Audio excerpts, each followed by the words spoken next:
What's up? Welcome to another edition of the best women's boxing show, period. Well, I'm one of your hosts, Cynthia Conte. My co-host will be here very shortly, but you know what? Southwest, you did this to me yesterday. I was sitting on the tarmac. I get it, the winds. I get it, the tumultuous winds. I get it. But she will be joining us. And we usually do a run it back, but I'm going to actually do a run it back with our special guest here on the Brown Table Talk today. You guys know him. I mean, a lot of people know him. Some people may not know him, but he's a legendary and world-renowned trainer. I know you like that. Mr. Stephen Breadman Edwards. How you doing? Woo! Usually me and John are like, woo! Welcome to the show. You know, we were super excited. I kept telling actually Jay, you need to get him. You need to talk to him. You need to talk to this new trainer well, he's not a new trainer. He is the new trainer for Caleb Plant, which we're going to get into. But there's so much we got to get into.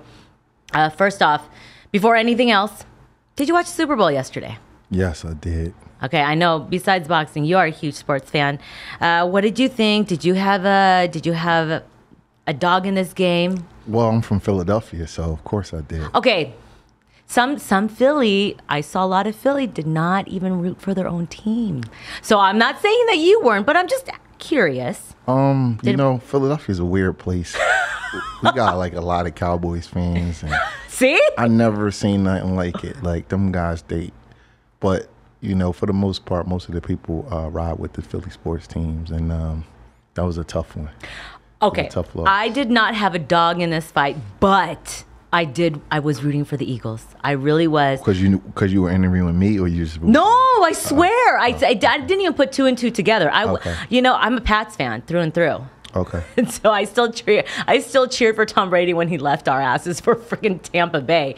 But when I saw it, it was a really competitive game up until that call. I mean, don't choose sides. Just as a fan and maybe as a ref, did you think that was a holding call? All right. See, it's more than just black and white, yes and no. Mm-hmm. I think that once you establish what kind of game is going to be, once the refs like, okay, this is going to be a physical game, we're going to let certain things go, then I think you can't go back on that. So technically it probably was a holding. He did tug his jersey, but I don't think it had an effect on the play. He overthrew the ball, but they were letting a lot of stuff go in that type of game. And then now you wait to the last drive, 35-35, and then you call the play. So it's almost like, it's a little deceptive, because they were letting bigger plays than that go the whole game. Oh, yeah. So from that aspect, it was definitely, I think it was a little disingenuous. But, as a competitive person and, trainer, whatever I've done in my background, you can't, there's Eagles still should have won. It's things that they still could have done to win the game. So you got to, you got to take your losses like you take your wins and just, get better. It's tough, but that's just how it is, But I was crushed. My son is a big Jalen Hurts fan, and A.J. Brown, and he's 10. He was just like, Dad, they cheated. And I'm just like, man, it's a tough one. Philadelphia's a passionate sports town, and they was riding hard with that team, and it's still shocking. They did so well throughout the entire season. I was at the airport this morning. I went home to watch the Super Bowl with my kids. Mm-hmm. And I came back this morning, early in the morning, because I get in 10 o'clock so we can train. So at the airport, it's like somebody died. People were just walking around with it. It was, man, that was a rough one. That was a rough loss. It came down really to who had the ball last, because Jalen Hurts played a great game. If he would have had the ball last, they would have went down and scored. Yeah, that was that one penalty that was a game-defining penalty, and I said, "Oh Jesus, yeah, my God!" When they did that penalty, I'm like, "That's the penalty that's going to hurt the game." And it was such a tight game, and of course they're not gonna sneak in the ball and get a touchdown, because they're going to try to run the clock down, but. Damn it, I was hurt for you guys. I really was riding for the Eagles, and I'm not even an Eagles fan, so I was, I felt your guys' pain, but there's always next year. part of the game. Listen, you know, you got to be able to, as you get older, you learn acceptance. Literally, like, it's nothing you can do about it. Yeah. You can't go back in the time machine. You just got to just get better and move on. It's nothing, as much as it hurts, it's weird because in boxing, I remember the fights that my guys lost better than I do the fights that they won. Mm-hmm. The losses hurt worse than the wins feel good. I was going to say, it stings more. It stick with you. You know, I've been a professional trainer 13 years, and I could remember every loss, and it stick with you. You know, it just does. So, and you just learn. There's nothing you could do about it. You just gotta just move on. You know, like, what are you gonna do? Jump off a bridge? You got to be able to accept it and move on. Well, and some people can't. They don't have that mental fortitude. Stick around and you do things long enough at a high enough level, you're going to take some losses. Absolutely. You have to. You have to. If you're not taking losses, take some losses. Then it's not going to build your character. That's a fantasy world to think that you can't ever lose at anything. That's just not reality. You are going to take some losses.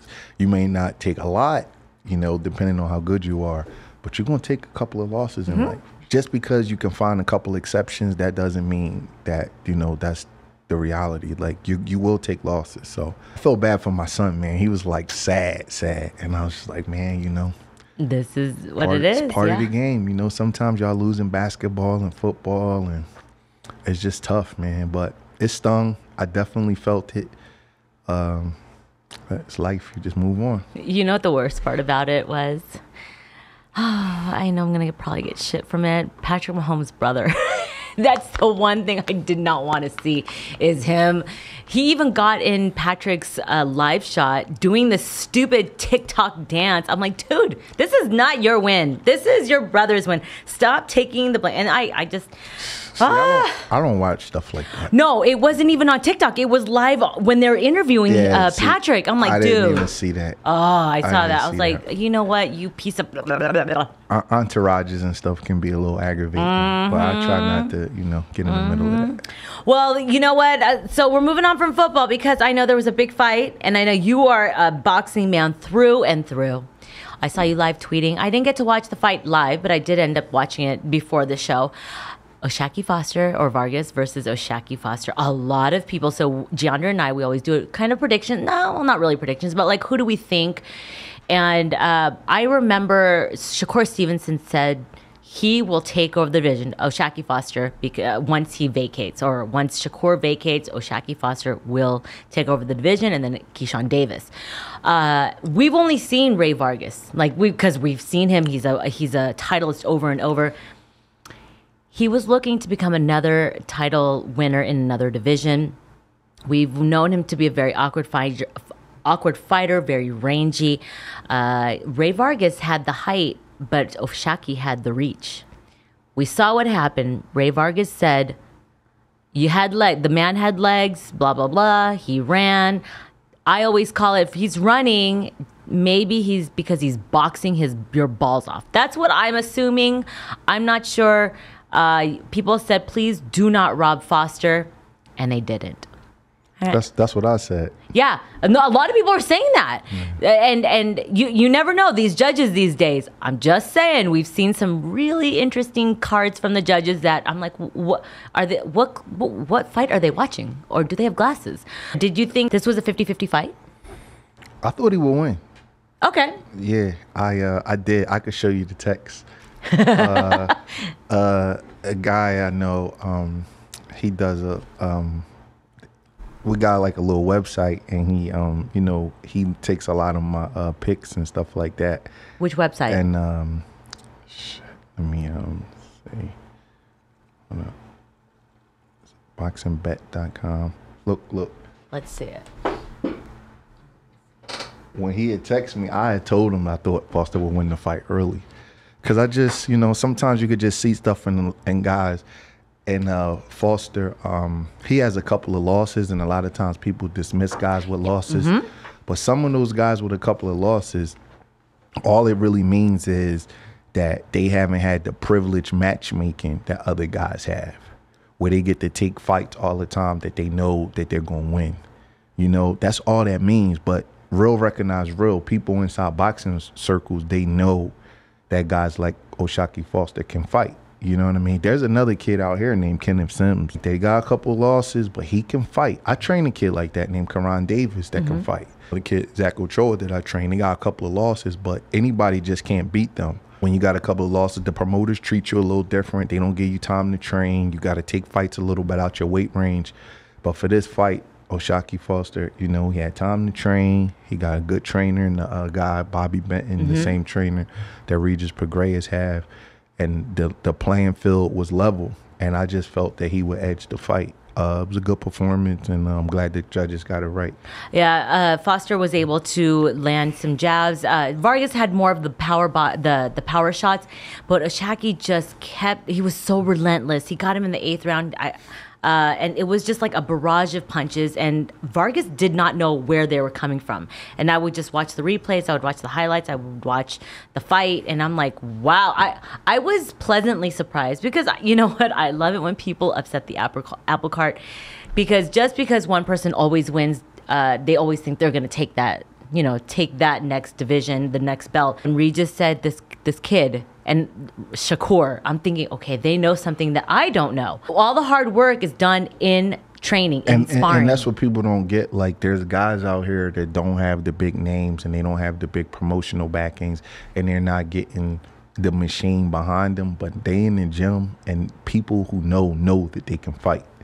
You know, and he's just one of those guys. And he's more athletic than Ray Vargas is too. He's like like a lot more athletic, you know. So he keeps saying he ran, bro, you don't know how to cut the ring off. Exactly. That's what it is. You know, he wasn't running, he was boxing. He did a good job. I'm happy for the kid, because people say belts don't matter, but that's just not true. Yeah, your pay grade changes. Thank you. If you see a boxing contract, you get more money for defending the belt than you do for fighting for the title. So imagine, you know, you got the whole public that thinks they know everything about boxing, and they don't know shit about boxing. And they say stupid stuff like belts don't matter.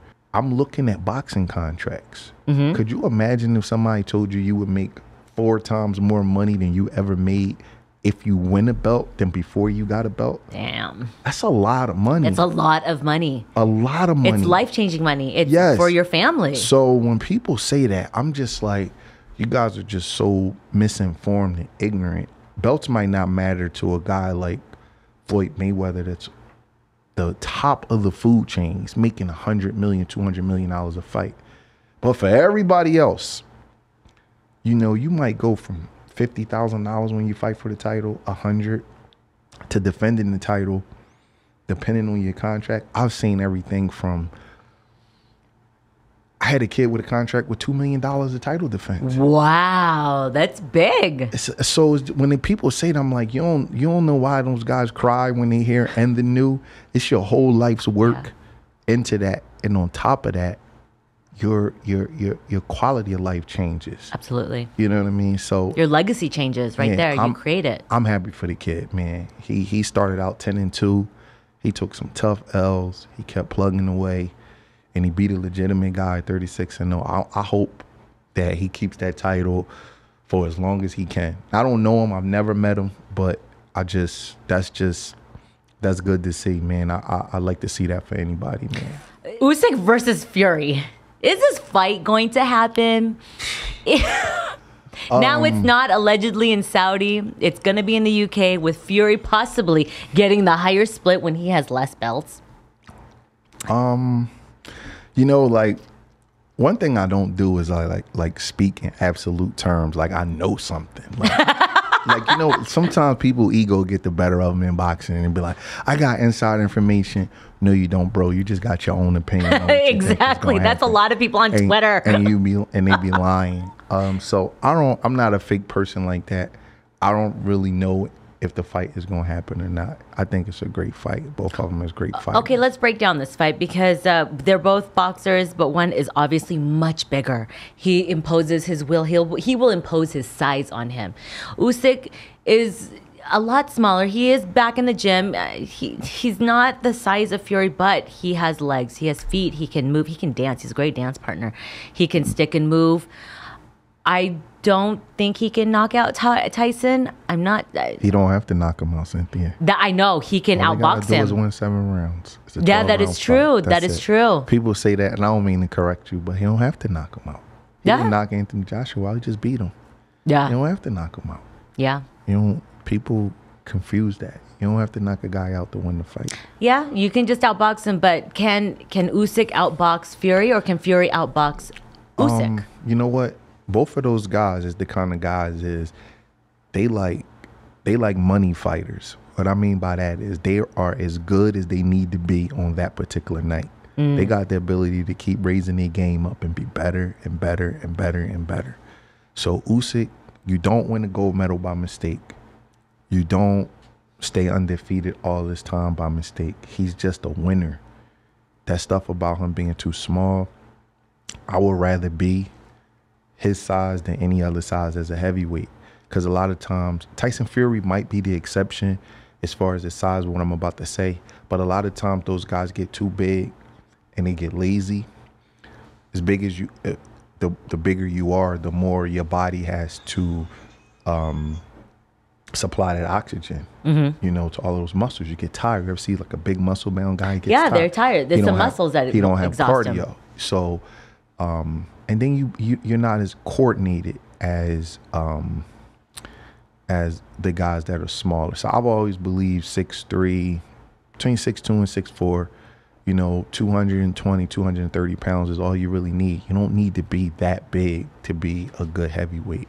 So the size stuff, as you can see with Usyk, hasn't made a difference, has it? No. I believe he'll be undisputed, like completely undisputed. And people get so mad at me about that. I really, this is going to sound like the politically correct answer, but I think they have to fight. I think that Usyk is one of those special kind of guys. And I think Fury's special too, because the shots he take from Wilder is just weird. Like is much as Wilder can hurt him and he's knocked him down 4 times, he cannot stop that man. Yeah.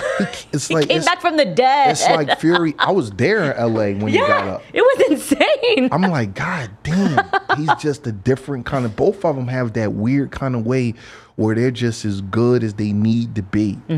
Fury talks more. He's a little bit more outgoing with his personality. But Usyk's one of them dudes too. Yeah. He's just a little quiet, he don't say as much, but he's a killer. Yeah. You know what I mean? He one of them dudes. So I think that they gotta fight. I don't just assume because Fury's bigger he can beat him. That man's special. Yeah. He went from 300 pounds when he lost the belt, mental health issues, for a man to come back and beat Wilder in the way he did it. And he's still able to be as fast as he can, as big as he is. See, let me tell you something funny. People don't like to rate Deontay Wilder. They say, like, he can't do this, he can't do that. He's a very difficult man to fight. Yes. I'm telling you. And you know who knows that? Tyson Fury. You ever see how complimentary he talk to him? He know. You don't want to fight that wild, crazy guy throwing them hard, wicked punches like that. For whatever flaws that Deontay Wilder may have, he's not easy to fight. Yeah. That man can punch. He's also crazy. He never stops trying. He got a lot of determination. He carries his punch into the later rounds. He's even though he might be flawed, he's a very difficult person to fight. And for Fury to fight him 3 times, I'm like, Jesus. Like, you got to be nuts to want to fight a puncher like that many times. And when they fight, Fury's the puncher. Even though Fury's not like known as a big puncher like that, he's the puncher when they fight.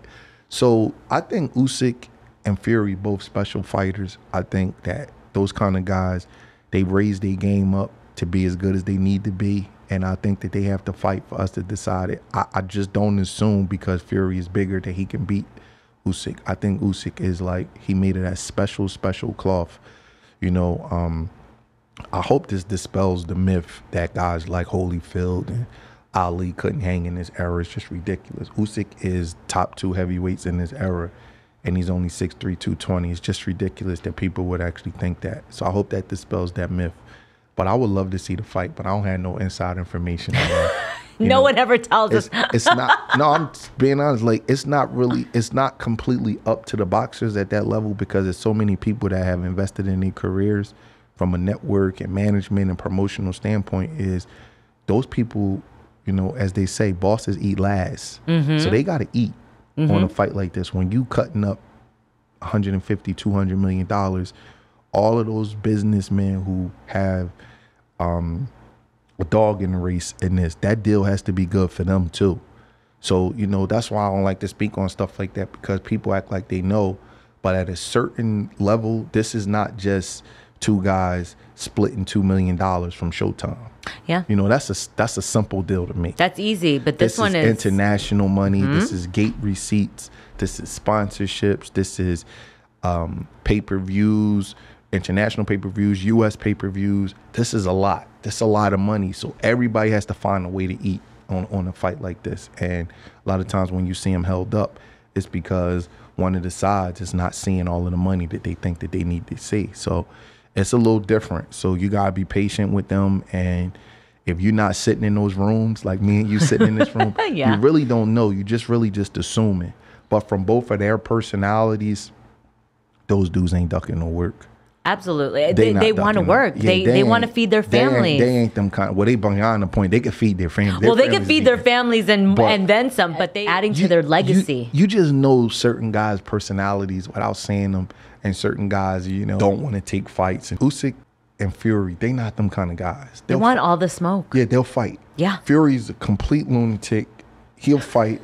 Usyk is quiet. He's a lunatic in his own right. You see his eyes? He's like one of those. Got them weird eyes, man. Them dudes will fight. They don't really. He has that psychotic, demented smile. I love it. He just don't say much. He don't say much, you know, and you probably think he a punk or something like that because he don't really talk. He got the weird haircut. He's a killer too, man. You know what I mean? He don't care about fighting that man. He don't care. He'll fight him. You know what I mean? So I don't believe it's either one of them, but they got teams around them, and everybody got to figure that money out. Do you think Anthony Joshua is able to come back then, since he's now with Derrick James? It's one of those things that... I just saw Derrick James. We had him on our show. Did you know he used to be a fashion designer? No, I didn't. Yeah, that was like... You know how I know Derrick? So random. Because when he was training Earl, well, he still does train Earl, but like a lot of the guys from the PBC, the coaches, if you fighting on the same card, you just kind of like build a relationship over the years. You see each other at the weigh-ins and at the lobbies and things like that. Derrick is my guy. I just seen him January at the Tank Davis on the Garcia, on the card, out in DC, and we talked for a minute. But shout out to Derrick James, man. I love him. I'm happy good for you, brother. That's a big time job. I think he's going to do great. I get happy for guys when they, you know, a 6-figure or a 7-figure night as a trainer. That's some good money, man. And but even though it is a 6-7-figure job, it's a lot. It's a big. That's weight on your shoulders, because if hypothetically, if Joshua doesn't perform to the best of his standards, I'm not going to say Anthony will blame whoever, but everyone will say so-and-so was not the right fit. You know, it is always based off the trainers. It's like you guys get the shit end of the stick. Am I correct? Am I right? I'm just... You know what? You're right, but guess what? Yeah. As a man, you got to be able to stand on that. Yeah. Derrick can take that. He can take that. He had fighters that lose before. Yeah. It ain't no big deal. As a man, you got to stay on it. We not miracle workers. Exactly. We're trainers, you know what I mean? Like, as a trainer, you signing up to be financial advisor, a counselor, a psychiatrist, a surrogate father, everything. Uncle. You sign up to be a lot of things for these kids, and in an 8-week or 10-week camp or whatever, you can't always fix everything. You just do the best you can do. And Derrick's strong enough guy mentally to be able to take that. If Joshua is not great up under him, he can take that. Like he gonna be able to walk around with his head up high, and at the end of the day, you say I did my best. Yeah, like with Robert Garcia, he said the same thing, and a lot of people I know do not blame Robert Garcia. It just was not the right fit. Let me just tell you this: it wasn't no wasn't Robert Garcia's fault. Nope. He's a great trainer. Anthony Joshua did good that fight. Yeah, He did better in the second fight than he did in the first fight. You got to judge a trainer by the performance, not just the win or loss. Some of the best performances I've had out of my guys, we didn't win the fight. Like, Robert Garcia don't have nothing to hold his head down about. He did great. Anthony Joshua almost won that fight. He just don't have the stamina that guy have in the later rounds because he's lugging around more weight. They always said, muscles don't win fights. Is he too muscular? I can't say if he's too muscular or not because I don't know him and I don't know his genetics. Some people just genetically like a lot of black dudes just you guys are born super buff. Okay, that's what it is. They just be cut up. like my dad was 6'3", 190 pounds. I don't know how much he worked out. I mean, he passed away, but you just sometimes genetically you just could be just all cut up. Like my kids are real cut up. So I don't know Anthony Joshua. He may or may not be. He does look a little overly muscled, but I don't know what he does. But that fight 100% wasn't Robert Garcia's fault. I could remember Robert Garcia had Marcos Maidana. Marcos Maidana fought Floyd Mayweather as good as anybody ever fought him. He gave him trouble. Trouble. Shit. That first people fight said everyone's was tight, right? Yeah, people were saying Marcos won that, but it was close. Close. You didn't expect that from him. And he beat Adrian Broner, right? So Robert Garcia lost those two fights with Floyd Mayweather. He did great. You know what I mean? The level of guy that he had fought better than anybody expected him to fight against the best fighter of this era. So that's all you can do is perform with the guy that you got. Yeah. You know what I mean? It's different taking a fight as a 15-1 favorite against a guy that you know you're gonna kill, or a guy, if you coming in on the B side with a guy that's not supposed to win. Marcos Maidana is not supposed to be competitive with Floyd Mayweather, and he was very competitive in that fight. So you gotta give Robert Garcia his credit, even though he didn't win the fight. So when I saw Anthony Joshua in that second fight, I was thinking to myself, damn, he's fighting good. Wow, he's not doing bad. This fight's even going into the to the later round. Usyk just has that little switch where he was able to go. But that wasn't Robert Garcia's fault at all. No. I believe that Anthony has all the tools. He needs to find it in here. Boxing is mental. It's very mental. And this is something that fighters, it happens when fighters not understand why it happens. When a fighter loses, it's very, very hard for a fighter to say to themselves, I wasn't just good enough. That guy's just a little better than me. You know how hard that is? You're going to very, very, very, very rarely hear a fighter say that. So they have to compartmentalize the loss. And one of the ways they compartmentalize the loss is by changing trainers. Yeah. And I'm not saying every fighter, but I'm just telling you, I be around fighters all the time. They have to figure out a way why they lost. They have to, in order for them to go on emotionally and mentally.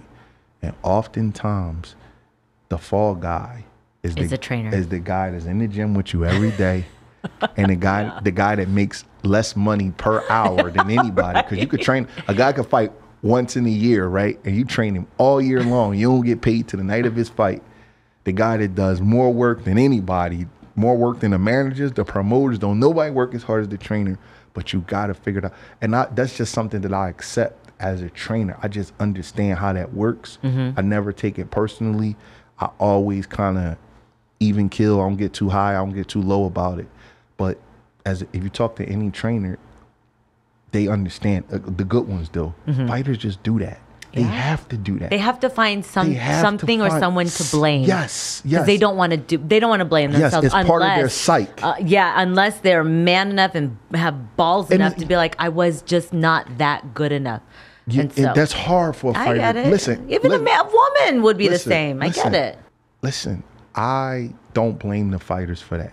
Even though the trainers get a raw deal, I kind of understand where they're coming from. In order for them to go on mentally in this game, it's very, very difficult for them to do. They have to blame somebody, and it's just part of the game, and trainers aren't protected that way. Yeah. So you gotta, your emotions have to be numb when it comes down to that.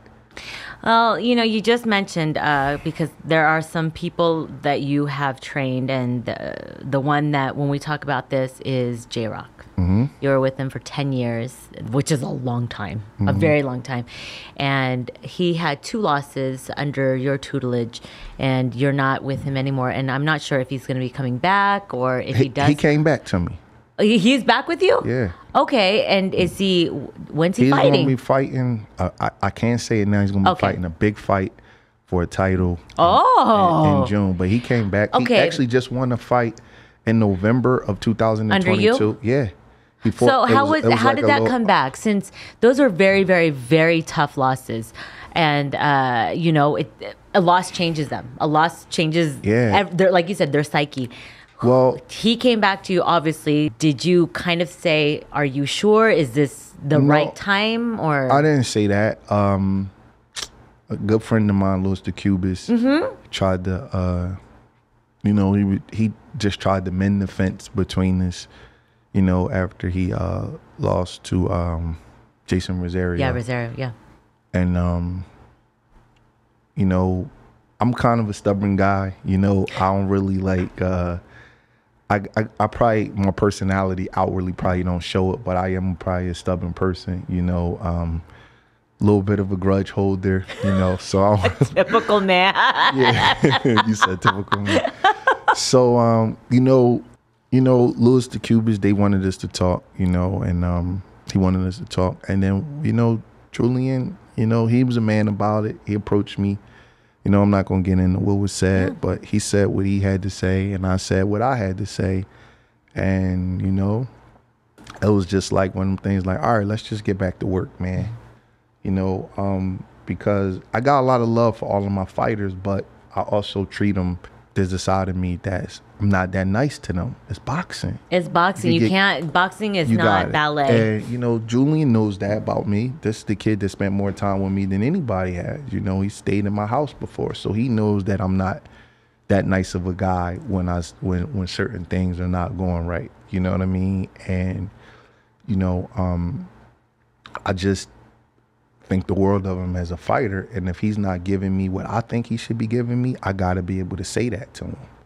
You know, and at the end of the day, a guy may not like it, but they can respect it. Yes. Which is much more important than what you like. Yeah. If you respect it and you know it's coming from a good place. And he knows that if he don't know nothing else, he knows how bad I wanted him to succeed.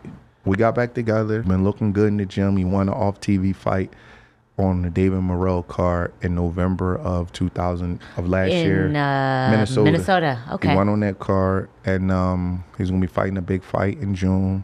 Okay. And we spinning the block one more time. We're gonna spin the block one more time and see what happens. And if he's right, you know, I mean, that's a fighter that, you know, like, real recognize real. It's a lot of guys that look at Julian when he's right and be like, damn, man, he do some nice shit. Like, his skill level is really, really high.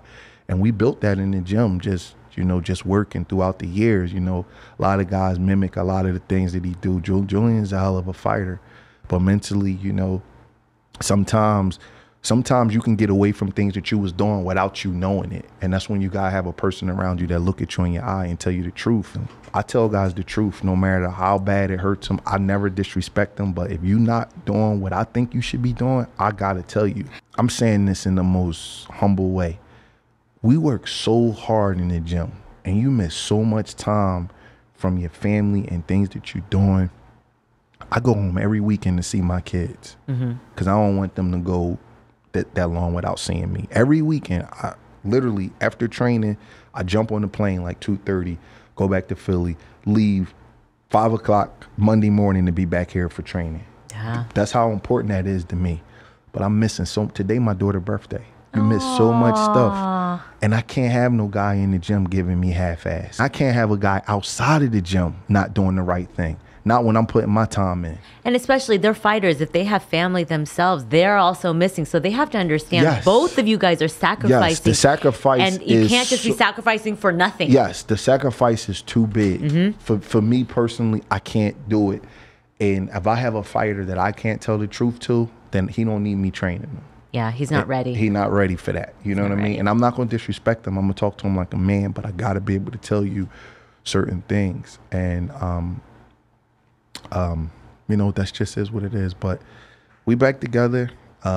We talked out our differences, and I think he's going to be a world champion again. Oh, I can't wait. Well, you know, he's fun to watch in the ring, and it's good to see you guys back in the ring and together. So we'll find out. I'm like, who's headlining in June? I'm like trying to figure out the fights. I was thinking maybe the Caleb Plant, Benavidez, but that's in March. It's going to be a great And that's fight. our segue, because that's why you're here in Vegas. You are the new lead trainer for Caleb Plant. He had his first loss against the one and only Canelo. And I remember reading an article. I think it was, I don't know if it was from PBC or maybe one of your mailbags. I'm not sure. But how you guys came together, and you wanted to make sure that you guys were the right fit. Because you can't just be like, I want to be your trainer. And sure, okay, yeah, I can make a couple $1 million. Why did he decide to finally move on to another trainer? And I know he didn't blame his last trainer for his loss against one of the pound for pound great. What was your deciding factor of taking on Plant? His last trainer, Justin Gamber, was a good trainer. I met him before I knew him too. Caleb definitely didn't blame him for the loss. You know, he definitely didn't. I just think they had some issues and they decided to go their own little way. He didn't do bad. I thought Caleb was doing all right, and he just got caught. He didn't do bad, but he could do better than We saw it in the last fight, which we're going to get into with Durrell. Jesus, Lord have mercy. Sorry. How we got to the point, like I said, the same way I know Derek, Caleb fighting on cards and stuff. You just know him. You see him in the lobby. You see him at the weigh-in. Hey, what's up, man? Good luck on your fight. Blah blah blah blah blah. We would just talk. When he lost the fight.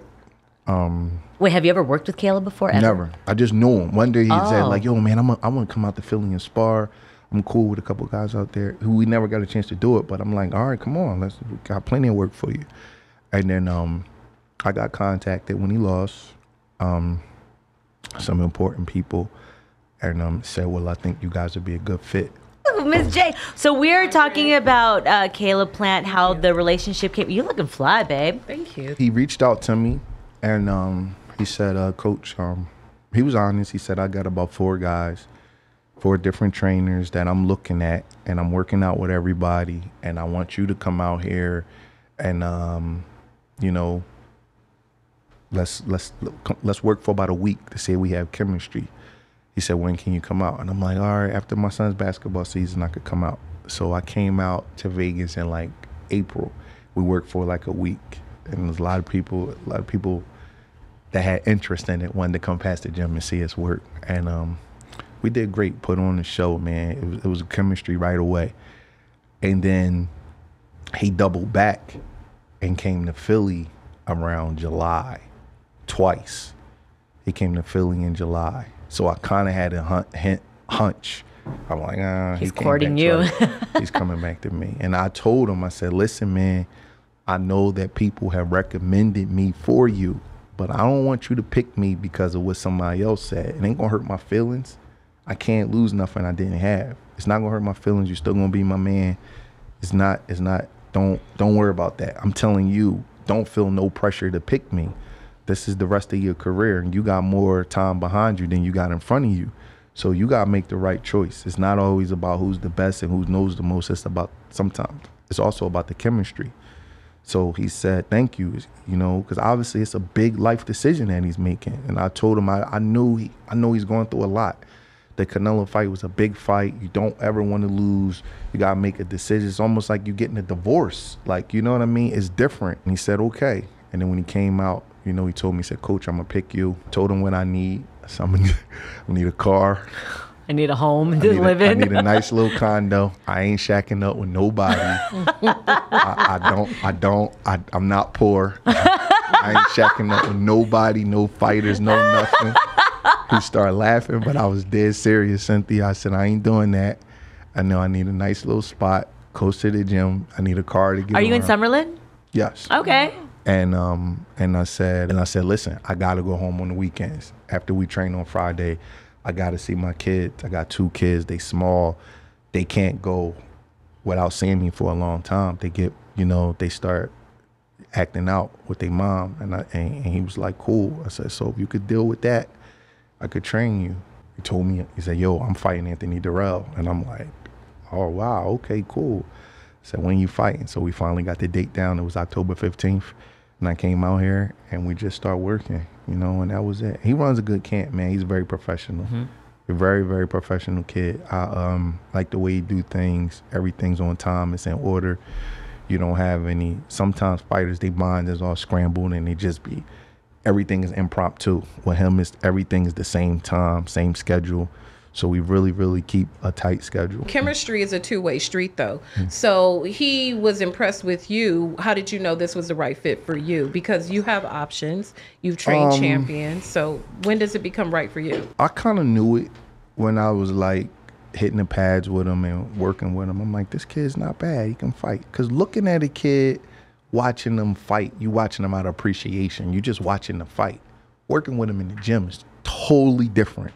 Working with him in the gym, you like feel their body type, you feel the impact that he punches, you feel their speed. It's different. So I'm looking at him like, this kid's talented. He can fight. I was impressed with him when I worked with him out here, but I kind of knew it the second time he came to Philly. He boxed J-Rock. I thought I put him in the ring, and our gym in Philly is hot. It's hot. Like there's no heat, no ventilation. Julian went into boxing. Caleb really wasn't in boxing shape. I told Caleb, you can't come over out here and don't work, man. You know, everybody wanted to box him, to be honest, but I let Julian box him. And they boxed, they did real good. It was real sharp work. It wasn't nobody like overly forcing themselves on the other one, but it was just real sharp work. I'm like, this kid's not bad. The last camp, it wasn't a perfect camp. It was a great camp, but it wasn't perfect. People from different places do things differently. And like out here, they don't box as much as we box back home. So when you don't box, you get a little bit rusty. So the first couple of weeks, he told me, Caleb's probably too honest. He's a very candid, honest person. He was like, man, I don't really spar that good at the beginning of camp. Oh, wow. He told me that. And I was like, damn, all right. So the first couple of weeks, you know, the floor work and stuff was sharp, but the first couple of weeks, you know, he was rusty because he hadn't fought Canelo he was almost off a whole year. But man, about the third or fourth week at camp, I'm like, whoa. He gives that impression. You know, I remember thinking back to the Canelo fight and how much he was talking to Canelo. And even in the ring, he was like, yeah, I'm pretty good, huh? You know, he's a very, very honest person, almost honest to a fault. Yeah, in boxing, you probably don't want to be that honest. People especially during a fight. Yeah, you probably don't. When people are watching. They'll kind of like take it for a weakness and try to take advantage of you. And that's what they did. Yeah, and he's just an honest kid. And so when we was the beginning of the camp, like, I'm like, okay, let me wait for him to turn the corner. And he told me to say, but after I start peaking, after I get sharp, you're gonna see. You're not wasting your time, coach. And man, he was right. About the fourth week of camp, I was like, God damn. It was just a total transformation of what he was the first week I got out here. I couldn't believe it. What was different? Just how sharp he was, how confident he was, just like, see, everybody tries to downgrade that Durrell fight. Let me tell you something. Anthony Durrell was ranked number 5 in the Ring Magazine. The Ring Magazine is the most substantial rankings of fighters in the world. Thank you very much. He didn't win the title until he was 30. That was a real fight. They got history of bad blood. Caleb had just got stopped by Canelo and he was off for a year. So people are like, oh, well, it's going to be easy. There's no such thing as that. You know what I mean? He got a world-class trainer in Sugar Hill. Anthony Durrell can fight. I'm not saying that Caleb wasn't supposed to win or making it seem like it was like a Buster Douglas, Mike Tyson thing, but that was a real fight coming off first career loss. You got stopped. You got injured. Like, it was a lot going into that fight. So, like just in camp, like his confidence, like everything is about confidence in boxing, man. You know, like it's some guys that aren't the most technically good guys, but they like really believe in, like Carl Froch. Y'all know Carl Froch? Yeah, of course. Carl Froch is not like super special technically, but man, that dude got a lot of self-belief. He does. He got so much self-belief, he went to the Hall of Fame. You could look at a million guys at 168 and be like, he better than Carl Froch, but they can't beat him because of his self-belief. It's a different thing, yeah. And Caleb his self-belief start coming out. And, you know, man, we start having talks. I start telling him things about myself personally that I really don't share because I didn't want him to feel like he was alone with some of the things that he was going through in life. You know, Caleb lost a child and a mother, man. That's rough. You know, so I told him some things about myself, and he just started just flourishing. And like about the 5th or 6th weeks, he started knocking dudes out. He had a different ferocity in that fight. Just looking at what he brought after in that Darrell fight. And I told him, I was like, I don't want you to be a slugger, man. But, you know, if you can get a guy out of here, get him out of here. You know what I mean? That's what you're paying him for. You know, like I don't want you to be a slugger. I kept repeating, I don't want to change his style. But you play around with these guys. You leave too much food on the table, you know? And he started turning the waters off. Talking about like, boom, out of there. He just started changing, you know what I mean? He started getting his swag back. He got his mojo back. You know, like it's when the guy walk into the room in the club or the lounge, you know that guy that's confident, like, yeah, I can. Even if he can't, he think he can pull any woman in the room, you know what I mean? And the fighter got to have that kind of confidence in himself. Whether it's quiet or loud, he got to have it. And I just think his confidence just started building and building and building and building. And then it just reached the peak when we was in New York. And I know Darrell was saying some things, and I kept telling him, like, just, you know, just do your talking in the ring. You're going to be all right. Don't worry about it. I went to his room the night after the weigh-in. We went for a little walk, and we was talking. And I said, man, I want to see some stuff from you, man. I said, you really cheating the public, man, because the way you fight in the gym is different than the way you fight in real fights. I'm watching you fight in real fights, and you're just really super conservative. I said, I want to see you just show yourself, man. You a lot better than people realize. That guy that was fighting Canelo, you did good, but you could do better than that. I kept it real with him. Like, you could fight better than that, man. And he was like, Coach, I got you. He had this weird stare in his eyes, and I was like, I called up a couple of my buddies back home. I'm like, this boy gonna rock. He gonna rock. And when I was hitting the pads with him that night, a couple of my fighters from the gym, they came back there, and he was like, God damn, that shit jumping. I mean, he was in the back. I felt it. I was like, wow, man, he was just on fire. You know what I mean? That's just the term a trainer used. Like, he just peaked out. He was just on fire. He was sick and tired of people talking shit about him. He was sick and tired of hearing about the Canelo fight. He was sick and tired of Anthony. I like Anthony. That's my guy. You know what I mean? Like, I know Anthony for a long, long time. You know what I mean? But Anthony kept bothering him and kept poking him and kept fucking with him over and over again. And I'm like, okay. And that it was just building up, and he exploded. You know what I mean? He went there. You know what I mean? Sometimes, you know, you poke the bear. That's what happens, man. Did you have an impression of him before you started working with him? Because, you know, fans, and myself included, Cynthia included, we've enjoyed your words. You write about boxing. You study boxing. So even before you worked with him, did you have an impression of what type of fighter he was? Yes, I did. Yep. What was it? A good all-around defensive fighter, a good jab, but kind of conservative. You know, really conservative about everything he does. You know, probably a little bit of a guy that's really, maybe a little bit of an overthinker. Mm-hmm. You know what I mean? I thought that's like, sometimes the best fighters aren't ones that don't think, they just instinctive. And that was my, you know, impression of him, like a guy that's really careful. You know, and you are what you are. You know what I mean? Like, you don't really you want to add and tweak things, but you don't really want to try to change a guy's DNA. Like, you kind of are what you are. You know, but you can tweak little things. And I don't want him to be a Philly fighter fighting inside the box and inside and, you know, Matthew Saad Muhammad and all that kind of stuff. I don't want him to do all of that. But there are things that he could be doing that allow him to be better and get better results than he was getting. So with that Philly legacy now, bringing it all the way back to Philly, as you know, we interview a lot of women's boxers. Where do women fit into the Philly legacy of boxing? Are the women in the gym?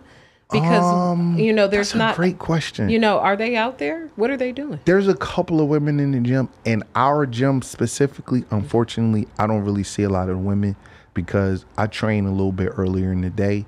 So my guys are all pros. So we get in and we get out before the crowd comes. So I don't really know if there's a lot of women, but Boots Ennis, that's the man that I was saying, the president This is the president of the Boots fan club. I didn't want to say it, but I agree with what you said. From 147 to 154, no one will beat him. He's his dad has a lot of women in their gym. Really? Oh, Which is about, I didn't know that. Yeah, Okay. his dad's an excellent trainer. He has women in their gym, but our gym personally, I don't see him. I go in the morning and I'm out of there by like 1:30, 2 o'clock. So I don't really see nobody. But when I do go to his gym, if we spar or whatever, they'll have like maybe like 4 or 5 good women's fighters in there. Oh. That's clean. But David Benavidez, she was there live. We saw the press conference. I had a ball. She said that you, Larry, and Caleb were very zen. Just and then we had the other side. It was just like reading off a phone. And I love you, David. I love you, Benavidez. But they really don't like each other. We've all known this. Now, knowing the Caleb that you know now, as opposed to what you thought of before working with him, and what you're seeing of David, how do you think this fight will go? Because one seems very emotional and one seems non-emotional. And you can't win a fight on emotions because things happen.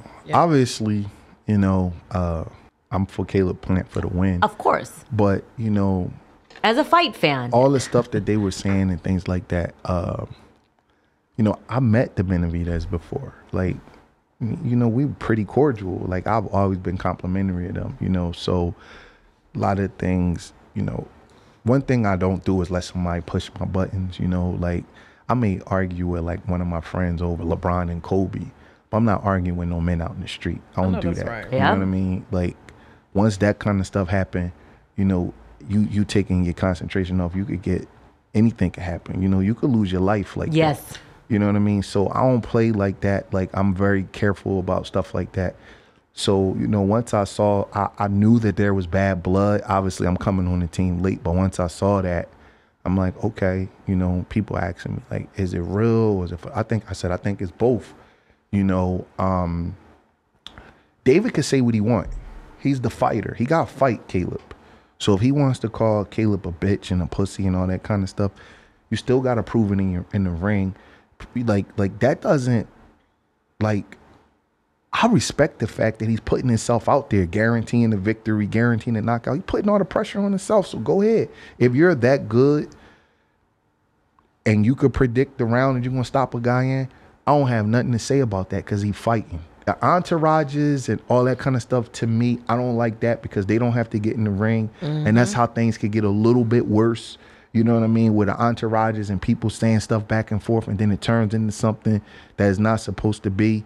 Like, I don't like to glorify things like that, but I'm from a bad place and you can't be arguing and stuff like that. I've seen people lose their life like that. Mm-hmm. So you got to be careful with that kind of stuff. So I don't like the entourages and stuff, but as far as David and Caleb, they can say what they want. They fighting each other. Right. You know what I'm saying? Like I just love Caleb's reaction.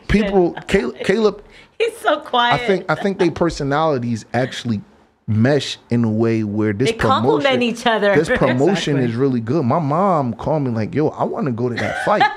Them boys exactly. You know what I mean? Like that, like they did a good job with the promotion. The only thing that I don't like is like the members of David and them teams screaming and hollering. Like that's a little much, but people try to make a big deal, like acting like I'm beefing with,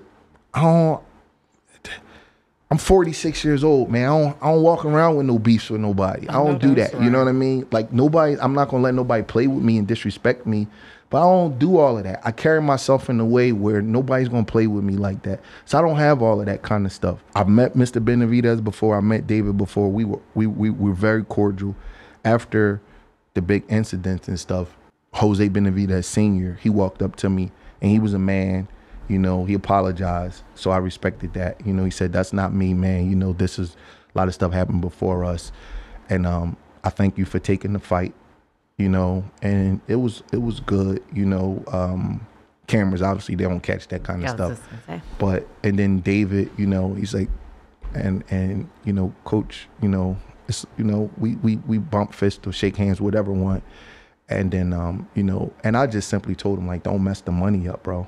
That part. Like, we are here to fight, you know. And he kind of like smiled, real recognized, real. He smiled and was just like, and that was it. You know what I mean? I do think the beef is real, you know, but I also think you selling the fight, and it's a lot of emotions. It's not something that I engage in. I don't really talk trash to people and, you know, fighters and all that kind of stuff. That's really not my style. I don't do that, you know, but they could do what they want, you know. I kind of just wish it was down to David and Caleb and not so much everybody else getting involved. But other than that, it's boxing. The more you talk, the more pressure you put on yourself, and great athletes put pressure on themselves. Now let's just see them deliver. You know what I mean? Like that does great for the fight. Like I could care less about that. I just don't want my guy getting all crazy and losing his focus. But all that kind of stuff, I'm like so blinded to that. Like it don't mean nothing to me. Like it really doesn't. I don't watch nothing on YouTube or unless somebody send it to me, which aggravates me. I don't get into that. You know what I mean? We're going to start sending it to I know, we're going to start. We're going to hype it up and it's not. it I asked him about certain things. He's like, I don't watch it. I didn't get to ask him about Tank Garcia. Mm-hmm. I didn't get to talk to him about Boots. Why can't you ask me that stuff? Well, because we're out of time. Can we have like 5 more minutes? Okay, yes. Okay. Producer Travis. So, I am the president of Boots Fan Club. He knows that. That's my guy. And we've talked about it. And we always say everyone is scared to fight him. I'm not going to say Errol and Terrence are scared to fight him because it's a low risk. I mean, it's a high risk, low reward. But he needs to fight. I mean, he's so good. And just remember, this is a topic we're going to talk about. Tank Garcia, and then, just to let you know. Gervonta is an amazing fighter. Yeah, he is. First time I seen him fight was the summer of 2014. I hired him for camp for Julian Williams. And I was like, whoa, this kid can go. I mean, it was like, and at that time, Julian was a fire-breathing savage. And I'll never forget it. I went to go pay him, and he was like, you don't have to pay me. I just want to spar the best. Wow. And every single time I would go to pay him, he would say the same thing, and I would tell him the same thing. Here, man, you earned it. You earned it, man. Don't turn no money down. Take this. And I would always pay him when we was in camp for sparring. I never forget that. But he was a young kid at the time. He said, you don't have to pay me. He always would tell me that. I got a lot of respect for him and his dad. He's a tremendous fighter, man. The first time I ever heard his name was our buddy Brittany Rogers. Long time ago in New York. Long time ago. She was like, you got to watch this kid, Boots. This was years ago. You know, Brittany Rogers was one of the first people with any type of voice that discovered Julian Williams. Really? Wow. She got a really good eye for talent in 2009. Who is Brittany Rogers? She used to work with Russell Peltz. She's a promoter. Oh, she's a promoter. Yeah. Okay. Yeah. Okay. And she came to me and she was like, yo, that kid you got right there, he's going to be world champion. She said that in She told me that was the first time I heard of him. She's really, really, really, she got a real good boxing eye. It's a shame she's not involved in the business as much as she used to be. She could definitely be a talent scout. For sure. For sure. Okay, and then the last topic, Tank versus Garcia. if that fight ever gets made, do you think, I know it will get made. It just won't happen April 15th. Like I said, it's my son's birthday, the 2nd. So just push it off till summer. What's your son's birthday? April 15th is my son's 2nd birthday. Oh, I thought you said the 2nd. My birthday's April 2nd. Oh, okay. Just you guys have that fight. What do I think about the fight? Yeah, what do you think of that fight? Because it's an interesting fight. They both have power. One has a longer range, but Tank is a dog. Mm-hmm. And so is Ryan. And I know you've got thoughts. You don't have to give us predictions, but how do you fight? But you can. How do you think this fight can play out?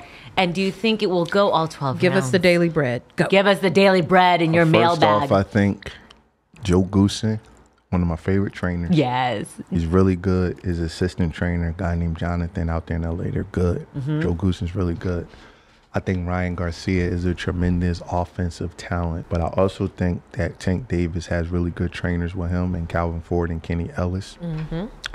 And I think that even though Ryan is experienced, I think that Tank has been on this stage a little bit more. He's a little older, a little more seasoned in his ways. And when I watched them fight, Ryan makes more mistakes that will cost him than Tank makes that will cost him, if that makes any sense. Okay, that makes sense. And when you're dealing with a fight that's this close, that's going down to the small detail, you go with the guy who makes less mistakes. And to me, Tank Davis is special. Even though he's a little shorter, his reach is a little shorter, he seems to be able to hit you with a punch at certain points in the fight that you just can't see or can't recover from. And as good as Ryan is offensively, defensively, he makes some mistakes that I don't know if his chin can make up for. See, everybody makes mistakes, but you gotta be able to take it. My guts is telling me that at some point in the fight, that Tank is gonna hit him with a shot that he don't see. I don't know why. It's just what I see. It's just what I feel. In a great fight, Tank just has a really, really unique way of catching you with that money punch that you just never see coming. He's a tremendous two-fisted puncher, and he hits you with that shot, and it's hard to recover from it. And I think that might be losing. Ryan might be up on the scorecards, but at some point, my guts just tell me that he gonna hit him. He not gonna see it, and it's gonna be out of there. I think it's a great fight, though. What's the narrative of that fight? Is it speed versus power? Is it technical versus this? You know people what? Like to box fights a certain way. That's a great question. I think that fight got everything. Like, let's be honest, a lot of big pay-per-view fights, they take the model of the black versus Mexican, right? Then you got the East Coast, the Baltimore urban kid versus the LA West Coast kid. You got that. You got Golden Boy versus PBC. Golden Boy it may not be right, but they're like, no, like, we got the Mexican fighters. They got Oscar De La Hoya. PBC got Al Heyman, who's quote unquote for the black fighters. Not saying they don't sign blacks and Mexicans. I'm not saying that, but all of these things is coming about. So I think it's more than just their styles. It's like their way of life, the way they act.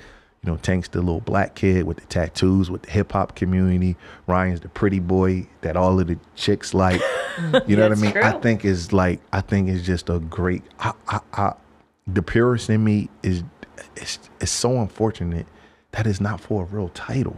I mean, how is a fight this big between undefeated guys? It's like Creed at 136 pounds. I know. I'm sitting there like, Jesus, God, the legacy of these guys. This fight is so big, and it's not even for a freaking title. I got Tank by a smidge. You hear that, bookies? You hear that? We're betting on this fight.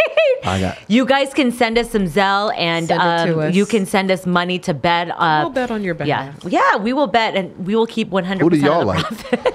You know, it is a close fight. You know, I think of their styles, and I think of all the times that I've seen Ryan with the hand speed and the rage and the length and all that, and it's just the sheer power. I'm always going to go with the power. So you like Ryan? No, I'm gonna go with Tank. Okay. Yeah. Ryan can punch too, though. Yes, he can. I think the one thing that I've noticed about Ryan, and I don't know if he's worked on it, but I still see it. He leaves his chin up a lot, and that's the one thing if he gets caught, it could be by that. But I'm not saying. You're right. Like, but some guys, the way they're built, the way their body is, that's how they see the fight. That's how he gets off. But his chin is up in the air. But Ryan has cat eyes. He can punch while you punching. Very few people can do that. He can actually release a punch while you're punching. He's a gifted offensive fighter. I think it's his defense. I think that when you're young like that and you haven't been knocked out or really hurt super bad, he did get knocked down by Luke Campbell, but you feel like you're invincible. You feel like you can do certain things. And if you watch Tank's very conservative. He don't throw a lot of punches. No. Yeah. He's very, very economical. He's like a minimalist. He does just enough to put you in that spot, and then boom, turn your water off. That's why boxers will win at the very beginning. Yep. That's why with Rolly, he was winning. Rolly was winning, and then Rolly just got laid out. He got knocked. Slept. Like, boom. Yeah, he did get slept like a folded. What do you call it? Folded up like an Adirondack chair. Yeah. I wish we could keep this show going longer. I've but been in the airport since 12:30. I know. It's all right, babe. But no, we had a great conversation. I could have driven here. You really could have. I could have driven here. We had a great conversation about the heavyweights. He had really good things to say about the heavyweights. So we're gonna I'll have to recap. We'll run it back. And then slap boxing. Yeah. Oh, we didn't get to talk about slap boxing. Do you watch slap boxing? No, I don't like that stuff, man. But have you seen it? I seen like glimpses. It's not a sport. It's just somebody. I don't like it somebody either. gonna get their face or their ear broken, man. Or they already have. They have. You see their faces? It looks like you can't. Like Jabba the Quasimodo. That's just. You can't. It's defenseless. It's freaky, man. Sorry, you know, to the powers that be that own it. It's still not whack. a sport. Yeah, It's still whack. Yeah, Fuck that. You're gonna have to come back since you're still here in I Vegas. know. Jeandra can fully do the interview because I know she has other questions. But it was I good. just gotta let me know I'm here Monday through Friday. There you go. And his daughter's birthday's today. Oh, thank you for coming in. know. Thank you. Well, we're gonna have to wrap this episode up. At least the sexy eagle has landed. My twin brain, Stephen Breadman Edwards. Thank you for coming in, sharing all your thoughts, everything about Caleb Plant, everything about boxing. We're gonna find out, are your predictions right? Oh, he did some really good ones on Anthony Joshua. A really good one on Anthony Joshua, Usyk and Fury. Stay tuned. We're gonna clip that out because so many people are gonna have so much to say. Sorry, UK, you're gonna have a lot of shit to say about it. Make sure you guys tune in. Caleb Plant is taking on David Benavidez, And the if WBC Canelo interim. don't defend it against one of them, then they can get elevated. So Well, he's supposed to be fighting Ryder, so Yeah, well, the winner whoever of this wins fight- this fight Yeah. gets the golden ticket to fight Canelo Alvarez. Yep. If Canelo Alvarez wins against John Ryder. So make sure you guys tune in March 25th. Get your tickets here. It's at the MGM in Las Vegas. Jeandra, any last minute thoughts? I'm glad you came by. I'm sorry I'm late. It's all right. I know it was a good show. It was a great show, and it was even better that since you came in and joined us. Yes, I'm happy to be here. All right, guys. Another one is The Can. Make sure you guys tune in for all of our episodes on YouTube and like, share, subscribe, and also on our socials. I am Cynthia Conte. And I am the late bird, Jeandra LeBeauf. Thanks. See you guys at the fights. Bye, guys.